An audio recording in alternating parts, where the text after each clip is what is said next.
ओ मेरे जिगर के छल्लों, क्या हाल चाल है? सब बढ़िया? जी हाँ, मैं भी अच्छा हूँ।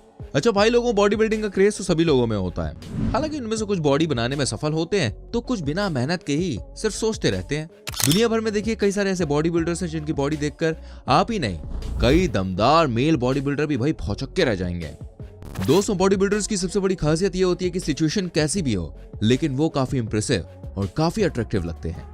असल में देखिए, मसल बिल्डिंग काफी मुश्किल टास्क होता है। उसके लिए आपको अपनी पूरी लाइफस्टाइल में बदलाव लाने की आवश्यकता होती है, जो किसी मामूली इंसान के बस की बात तो भाई बिल्कुल भी नहीं है। उसके लिए भी आपके पास एक अच्छा माइंड सेट और करने की चाहत होनी बहुत जरूरी है। यहाँ तक कि कई सारे दुबले पतले लोग जिन्होंने अपनी इच्छा शक्ति को बढ़ाया, वो आगे चल के बड़े बॉडी बिल्डर बन गए, बिल्कुल एक सुपर ह्यूमन की तरह। लेकिन ट्विस्ट तो तब आया जब इन एथलीट बॉडी बिल्डर के बड़े बड़े मसल और इनकी मस्कुलर बॉडी पहले जैसी नॉर्मल हो गई। जी हाँ दोस्तों, इनका ऐसा रिवर्स ट्रांसफॉर्मेशन देखकर सभी के होश उड़ गए। जैसे आज आपके उड़ने वाले हैं। इस वीडियो को देख के, इस वीडियो को एंड तक देखें, आपको बहुत मजा आएगा। वीडियो को बिल्कुल भी स्किप ना करें, साथ ही इस वीडियो को लाइक करें। पॉल जिलेट दोस्तों एक Canadian IFBB professional body builder थे, साथ ही world beauty fitness and fashion के ओनर और CEO हैं। इन्होंने 1983 के समय बॉडी बिल्डिंग की इस दुनिया में कदम रखा था। आपको बता दूं, उस समय पॉल की लंबाई करीब 6 फुट 6 इंचेस थी और इनका वजन 140 किलो था। इन्होंने अपनी बॉडी को शेप देने के लिए दिन रात बहुत मेहनत की। इनके शरीर को देखकर ही इनकी नसों को गिना जा सकता है, जिसकी वजह से पॉल की बॉडी काफी मस्कुलर दिखाई देती है। इसके साथ ही इनके जैसी फिजिक बॉडी बिल्डिंग के इतिहास में बहुत ही कम लोग बना पाए हैं। आपकी जानकारी के लिए बता दूं, पॉल 1994 में मिस्टर ओलंपिया कंपटीशन में चौथे स्थान पे आए थे और साथ ही आर्नोल्ड क्लासिक में तीसरे नंबर पर आए थे। लेकिन दोस्तों, फिर कुछ ऐसा हुआ जिसकी किसी ने कल्पना भी नहीं की थी। दरअसल आर्नोल्ड क्लासिक के दौरान पॉल के डिहाइड्रेशन के कारण मसल क्रैम्प हो गए, जिसकी वजह से वो स्टेज पर गिर पड़े और उनसे हिला तक नहीं जा रहा था। तभी 4 लोग उठाकर उनको बाहर ले गए। पॉल ने लगभग 2012 तक बॉडी बिल्डिंग जारी रखी, लेकिन उसके बाद उन्होंने रिटायरमेंट ले लिया और अपना बिजनेस संभालने लगे। उन्होंने एक्सरसाइज करना पूरी तरह से बंद कर दिया, जिसकी वजह से वो आज कुछ ऐसे दिखाई देते हैं। इन्हें देखकर कोई भी अंदाजा नहीं लगा सकता कि एक समय इनकी बॉडी कुछ ऐसी हुआ करती थी। जैसा कि आप देख सकते हैं, पॉल बिल्कुल एक आलसी इंसान की तरह दिखते हैं। अब इनका पेट हद से ज्यादा आगे आ गया है और मसल तो भाई बिल्कुल गायब हो चुके हैं। हेफ्तर बिजॉर्सन दोस्तों, हॉलीवुड फिल्मों का असली हल्क कहो या बॉलीवुड फिल्मों का बाहुबली, ये शख्स दोनों ही फ्रेम में बिल्कुल फिट बैठता है। इसीलिए इसको दुनिया का सबसे ताकतवर इंसान कहा जा रहा है। हल्क और बाहुबली तो आपने फिल्मी पर्दे पर देखे हैं, लेकिन जिस शख्स का जिक्र अब हम यहाँ करने जा रहे हैं, वो सिर्फ एक असल इंसान है। अगर आपको यकीन नहीं आए तो आप इस शख्स की इंटरनेट पर जारी इन तस्वीरों को देख लीजिए। जी हाँ, ये है दुनिया का सबसे ताकतवर इंसान, हल्क की तरह विशालकाय शरीर का मालिक। ये रहते हैं आइसलैंड में। इनका नाम है हेफ्तर जूलियस बिजॉर्सन। इसके विशालकाय शरीर को देखकर कोई भी हैरान हो जाए। आपने बहुत बड़े बड़े शरीर वाले इंसान देखे होंगे, लेकिन इनको देखकर आपकी आंखें फटी की फटी रह जाएंगी। हेफ्तर ने एक मुकाबले के दौरान 200 किलो की कंक्रीट बॉल उठाई थी। वो इस इवेंट में 51.5 पॉइंट के साथ टॉप पर रहे। 29 साल के हेफ्तर ने लगातार 7वें साल पोडियम फिनिश की। 2016 और 2017 में वो दूसरे नंबर पर रहे थे। 2004 से 2008 तक जूनियर बास्केटबॉल टीम के सदस्य थे। फिर खेल बदलकर स्ट्रॉन्गमैन का करियर चुना। ये game of thrones TV series में भी रोल कर चुके हैं। इन महाशय ने डेड लिफ्टिंग में भी 1110 पाउंड वेट उठाकर एक नया रिकॉर्ड बना दिया था। लेकिन दोस्तों, समय के साथ इन्होंने अपने वर्कआउट को काफी कम कर दिया, जिसकी वजह से उनका 90 पाउंड वजन घट गया। अब ये एक प्रोफेशनल बॉक्सर बनना चाहते हैं, लेकिन अब इनको देखकर ऐसा लगता नहीं है कि दुनिया के सबसे स्ट्रॉन्गेस्ट मैन का खिताब जीत चुके हैं। रिचर्ड सैंड्राक दोस्तों, कौन कहता है कि छोटे बच्चे एक अच्छे बॉडी बिल्डर नहीं बन सकते? जरा आप क्लिप में देख रहे हैं रिचर्ड नामक इस बच्चे को, आराम से देखिए, आपकी ये सोच को बदल देगा। लिटिल हरकुलस कहे जाने वाले इस लड़के ने सिर्फ अपनी 3 साल की छोटी सी उम्र में बॉडी बिल्डिंग की ट्रेनिंग लेनी शुरू कर दी और जब ये 6 साल का था तो 180 पाउंड बेंच प्रेस करने में सक्षम था। धीरे धीरे रिचर्ड ने डेडलिफ्टिंग में वेट बढ़ाना शुरू किया और देखते ही देखते रिचर्ड की बॉडी इतनी शानदार हुई कि इसे स्ट्रॉन्गेस्ट बॉय इन हिस्ट्री का खिताब भी मिला था। डॉक्टर के मुताबिक रिचर्ड की बॉडी पर सिर्फ 1% फैट ही था, जो काफी इंप्रेसिव था। आपको जरूर लग रहा होगा कि बचपन में ही रिचर्ड की बॉडी इतनी मस्कुलर थी, तो भाई बड़े होने के बाद वो कैसे दिखते होंगे? तो चलिए मैं आपकी एक ख्वाहिश पूरी कर देता हूँ। दरअसल रिचर्ड अब कुछ इस तरह के दिखते हैं। जी हाँ, हैरान रह गए ना आप? दोस्तों, एक्चुअली हुआ ये कि रिचर्ड ने बीच में वर्कआउट करना बिल्कुल बंद कर दिया था और अब वो मूवीज में स्टंट गाय के तौर पर काम करते हैं और फिर से बॉडी बिल्डिंग में जाने में कोई रुचि नहीं रखते। बेव फ्रांसिस दोस्तों अब आप जरा इस वीमन बॉडी बिल्डर को आराम से देखिए, जिनकी कमाल की बॉडी देखकर आप खुद एक बार को जेलस फील कर सकते हैं। ये एक ऑस्ट्रेलियन बॉडी बिल्डर हैं, पावर लिफ्टर हैं और साथ ही एक बेहतरीन मॉडल हैं।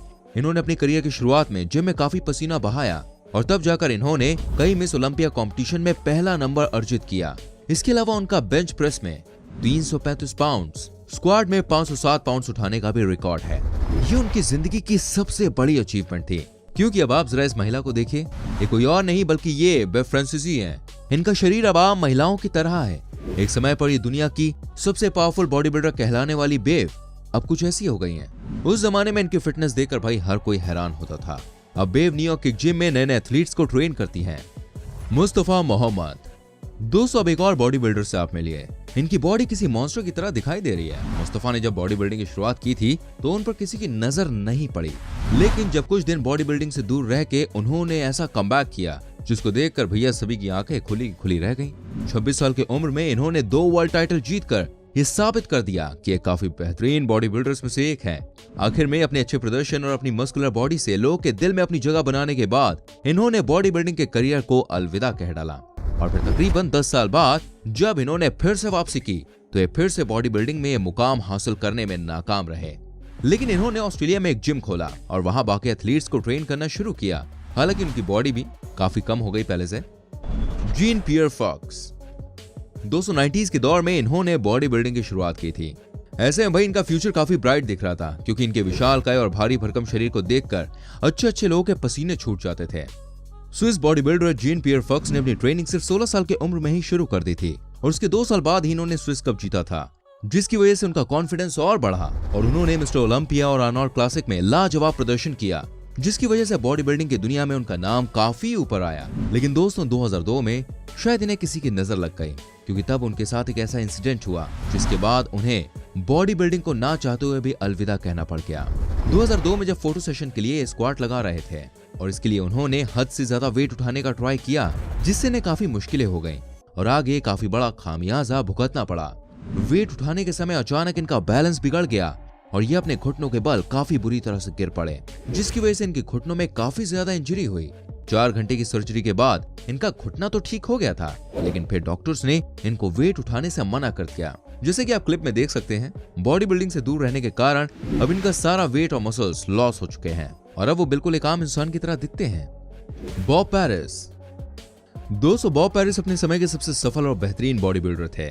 उनके फिटनेस को देखकर बड़े बड़े बॉडी बिल्डिंग कॉम्पिटिशन में आए जज भी बिल्कुल हैरान हो जाते थे। ये 8 बार मिस्टर ओलंपिया ली हैनी के टाइम के बॉडी बिल्डर हैं। इनका फ्यूचर काफी ब्राइट और अच्छा माना जा रहा था, क्योंकि सिर्फ शुरुआती समय में इन्होंने 2 बड़े कंपटीशन मिस्टर लॉर्ड एंजल्स और मिस्टर सर्दन कैलिफोर्निया टाइटल जीत लिया था। इसके अलावा इन्होंने 5 बार मिस्टर ओलंपिया कंपटीशन में हिस्सा लिया था और वहां कभी भी 7th रैंक से आगे नहीं जा सके। लेकिन बॉब के सपने तो बॉडी बिल्डिंग से बहुत ही ज्यादा परे थे, इसलिए अपने सपनों को पूरा करने के लिए इन्होंने जल्द ही बॉडी बिल्डिंग करियर से रिटायरमेंट ले लिया और उसके बाद 1991 में वो एक सिविल राइट एडवोकेट बन गए। साथ ही स्टेज प्लेज और टेलीविजन पर भी एक्टिंग करने लगे। बॉडी बिल्डिंग से दोस्तों रिटायरमेंट लेने के बाद इन्होंने कभी भी पीछे मुड़कर नहीं देखा, लेकिन उनके वो मसल, 6 पैक एब्स और मस्कुलर बॉडी जो थी वो जरूर चली गई। Tom Prince. दोस्तों अगर आप टॉम प्रिंस की लेटेस्ट तस्वीरों को देखेंगे ना, तो आपको यकीन नहीं होगा कि एक समय बॉडी बिल्डिंग चैंपियनशिप जीत चुके हैं। जी हाँ, आपको बता दूं टॉम एक प्रोफेशनल बॉडी बिल्डर थे और इन्होंने नेशनल चैंपियनशिप के साथ साथ IFBB बॉडी बिल्डर चैंपियनशिप भी अपने नाम की। लेकिन अचानक उनकी बॉडी तेजी से घटने लगी और जिसकी वजह से ये और मेहनत करने लगे ताकि वापस से अपने आप को बॉडी बिल्डिंग में खड़ा कर सके। लेकिन दोस्तों इनकी किडनी फेल हो गई, जिसकी वजह से इनको रिटायरमेंट लेना पड़ गया, क्योंकि अब टॉम के लिए फिर से बॉडी बिल्डिंग कंपटीशन में पार्टिसिपेट करना आसान नहीं था। अब ये रियल एस्टेट मैनेजमेंट का बिजनेस हैंडल करते हैं, साथ ही अपनी फैमिली के साथ ही समय व्यतीत करते हैं। दोस्तों अब ये एक आम इंसान की तरह दिखते हैं, जिनके मसल्स काफी हद तक कम हो गए हैं, जिसकी कल्पना खुद उन्होंने भी कभी नहीं की होगी कि उनको आगे चल के ऐसा दिन भी देखना पड़ेगा। Ronnie Coleman. दोस्तों रोनी कोलमैन को किंग्स ऑफ बॉडी बिल्डिंग के नाम से भी जाना जाता है। इन्हें ये नाम ऐसे ही नहीं मिल गया, बल्कि इनकी लगन और मेहनत का नतीजा है कि सबसे स्ट्रॉन्गेस्ट बॉडी बिल्डर्स में से एक हैं। ये 8 बार मिस्टर ओलंपिया रह चुके हैं। रोनी साल 2000 से ही काफी फेमस बॉडी बिल्डर थे। आपको जानकर दोस्तों हैरानी होगी, इनके मसल्स इतने बड़े और हैवी थे कि कंपटीशन में इनके आसपास कोई भी बॉडी बिल्डर खड़ा नहीं रह पाता था। ये अपने 207 किलोग्राम को लेकर लेग प्रेस, 363 वेट किलोग्राम को लेकर स्क्वाट और दोनों हाथों में 90-90 किलो के डंबल्स उठाने के लिए काफी फेमस थे। इसके अलावा रोनी कोलमैन 2007 में मिस्टर ओलंपिया में 4th आए थे, जिसके बाद इन्होंने रिटायरमेंट ले ली क्योंकि उनकी बैक और हिप में काफी ज्यादा इंजरी हो गई थी। उनकी सर्जरी के बाद भी उनका चलना बहुत मुश्किल लग रहा था। डॉक्टर्स के मुताबिक अब वो हमेशा व्हील चेयर पर ही बैठे रहेंगे। लेकिन रोनी एक मेहनती इंसान थे। उन्होंने चलने के लिए कड़ी मेहनत की और वो सफल भी हुए। लेकिन अब वो बड़े बड़े मसल्स अब पहले से बहुत कम हो चुके हैं। Chris Cormier. दोस्तों, क्रिस कॉर्मियर बॉडी बिल्डिंग के वर्ल्ड का जाना माना नाम है। इन्हें बॉडी बिल्डिंग की दुनिया में द रियल डील के नाम से जाना जाता है। ये एक ऐसे बॉडी बिल्डर थे जिन्होंने मिस्टर यूएसए और मिस्टर कैलिफोर्निया का टाइटल जीता और फिर इन्होंने बॉडी बिल्डिंग में काफी नाम और शोहरत कमा ली। इन्होंने 72 से भी ज्यादा बार IFBB कंपटीशन में पार्टिसिपेट किया, जिसमें इन्हें 12 बार जीत हासिल हुई। 1994 से लेकर 2007 तक इन्होंने एक ऐसी शानदार लाइफस्टाइल जी जिसको देखकर कई लोग जेलस फील कर सकते हैं। ये बॉडी बिल्डर के तौर पर पूरी दुनिया में घूमा करते थे और जहां भी जाते थे लोग इनके पीछे पीछे भागते थे फोटो खिंचवाने के लिए। वहां पर काफी भीड़ हो जाती थी। कई लोग इनसे हाथ मिलाने से घबराते थे, कहीं ये उनका हाथ जोर से ना पकड़ लें और हाथों का चूरमा ना बन जाए। लेकिन दोस्तों, समय का पहिया घूमता ही रहता है। ठीक ऐसा ही कुछ क्रिस के साथ हुआ जब वो चैंपियनशिप कंपटीशन में हर बार यानी कि करीब 7 बार सेकंड और थर्ड नंबर पर आने लगे। हालांकि उन्हें एक इंजरी हुई थी जिसकी वजह से अब वो ज्यादा एक्सरसाइज नहीं कर पा रहे थे और इसके कारण वो पहला नंबर नहीं अर्जित कर पा रहे थे। लेकिन क्रिस से ये हार बर्दाश्त नहीं हो पा रही थी और वो समय के साथ नशे के अधीन होने लगे, साथ ही साथ दिन रात पार्टीज करने लगे, जिसकी वजह से एक बॉडी बिल्डर को लगने वाला डाइट प्लान उनका कम होता हुआ नजर आ रहा था और देखते ही देखते उन्होंने अपनी बॉडी की ऐसी की तैसी कर दी। तो दोस्तों, बड़े बड़े बॉडी बिल्डर्स के संग क्या हुआ आपने देखा। इतने सारे बॉडी बिल्डर्स आपने देखे, आप मुझे बताइए इनमें से भाई कौन सा बॉडी बिल्डर आपको बड़ा जमा, आपको बड़ा अच्छा लगा, कमेंट करके बताएं। प्लीज वीडियो को लाइक करें, शेयर करें। यूट्यूब पर देख रहे हैं तो ऑफ कोर्स यार प्लीज चैनल को सब्सक्राइब करें, बेल आइकन प्रेस करें। फेसबुक पर देख रहे हैं तो पेज को फॉलो कर दीजिए। इससे ये होगा जब भी मैं वीडियो डालूंगा तो उसका नोटिफिकेशन आप तक पहुंच जाएगा एंड आप हमारी सभी वीडियोस को देख सकेंगे, दुनिया भर की जानकारी रख सकेंगे। मिलूंगा अगली वीडियो में। Till then bye bye, take care मेरी चैन।